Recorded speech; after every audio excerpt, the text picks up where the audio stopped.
Hi friends, welcome back to our channel. ఈరోజు నేను చేయించిపోయే recipe గోధుమరవ్వ పాయసం అండి. ఇది పక్కా మెజర్మెంట్స్తో ఎలా తయారు చేయాలో చూపిస్తాను. చాలా ఈజీ అండ్ టేస్టీగా ఉంటుంది. వీడియో స్కిప్ చేయకుండా చివరి వరకు చూడండి. అది కూడా ఈ స్వీట్ అంటే అమ్మవారికి చాలా ఇష్టం. లక్ష్మీదేవి అమ్మవారికి కనుక నైవేద్యంగా పెట్టామంటే ఆమెకి చాలా సంతోషం కలుగుతుందండి. ఇప్పుడు దీని తయారు విధానం ఎలానో చూద్దాము. ఏదైనా పర్లేదండి, ఒక గ్లాస్ గోధుమ రవ్వ తీసుకోవాలి. అలా అని గ్లాస్ అన్నానని గ్లాసే కాదండి, కప్ అయినా తీసుకోవచ్చు. ఏదైనా సరే మనం స్టార్టింగ్ మెజర్మెంట్ పెట్టుకున్నప్పుడు ఏదైతే తీసుకుంటామో దాంతో పంచదార కొలత కూడా ఉండాలి. అందుకని చెప్తున్నాను అనమాట. ఒక గ్లాస్ గోధుమ రవ్వ తీసుకొని కొంచెం నెయ్యి వేసుకొని రవ్వనైతే వేయించుకోవాలి.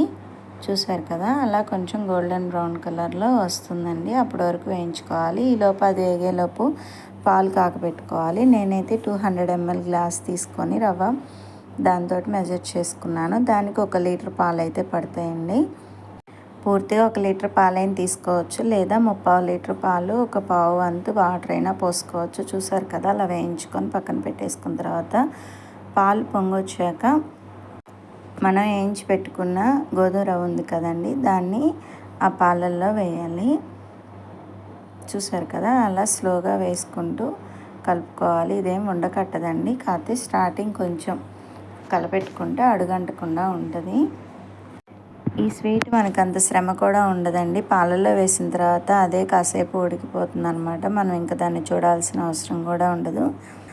ఒక 5 minutes గోధుమ రవ్వ బాగా ఉడికిన తర్వాత మనం ఏదైతే మెజర్మెంట్ తీసుకున్నామో దాంతో 1కి 1.5 గ్లాసు పంచదార పోసుకోవాలండి. చూసారు కదా, అలా పోసుకున్న తర్వాత కలబెట్టుకోవాలి. మధ్య మధ్యలో కలబెడితే సరిపోతుందండి, అడుగంటకుండా ఉంటుంది. ఇంకా అంతేనండి, చాలా అంటే చాలా ఈజీ అండి. మనం దేవుడి కాడ చేసేటప్పుడు అది పొయ్యి మీద పెట్టేసినా దాని అంతటా అదే ఉడుకుతుంది కదా. కొంచెం రుచికి సరిపడా సాల్ట్, కొంచెం యాలక్కాయ పొడి వేసుకుంటే సరిపోతుంది ఫ్లేవర్ కోసం. గోధుమ రవ్వ బాగా ఉడికిన తర్వాత చిక్కపడుతుందండి. ఇది కొంచెం లూజ్గా ముందే స్టవ్ ఆఫ్ చేసుకోవాలి, ఎందుకంటే తర్వాత పీల్చేస్తుందండి గోధుమ రవ్వ. తర్వాత దీంట్లో కొంచెం జీడిపప్పు వేయించి కలిపేసుకోవటమేనండి. అంతే అండి. ఈ రెసిపీ చాలా అంటే చాలా టేస్ట్ అండ్ ఈజీగా కూడా ఉంటుంది. అలాగే శ్రావణ మాసం వస్తుంది కదా, లక్ష్మీదేవి అమ్మవారికి ఒకసారి ట్రై చేసి నైవేద్యంగా పెట్టి చూడండి.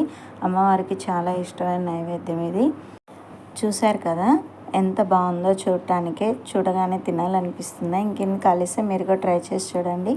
ట్రై చేసి మీకు ఎలా వచ్చిందో కామెంట్ చేయండి. అలాగే ఈ వీడియో నచ్చినట్లయితే please like and subscribe my channel. Thank you for watching.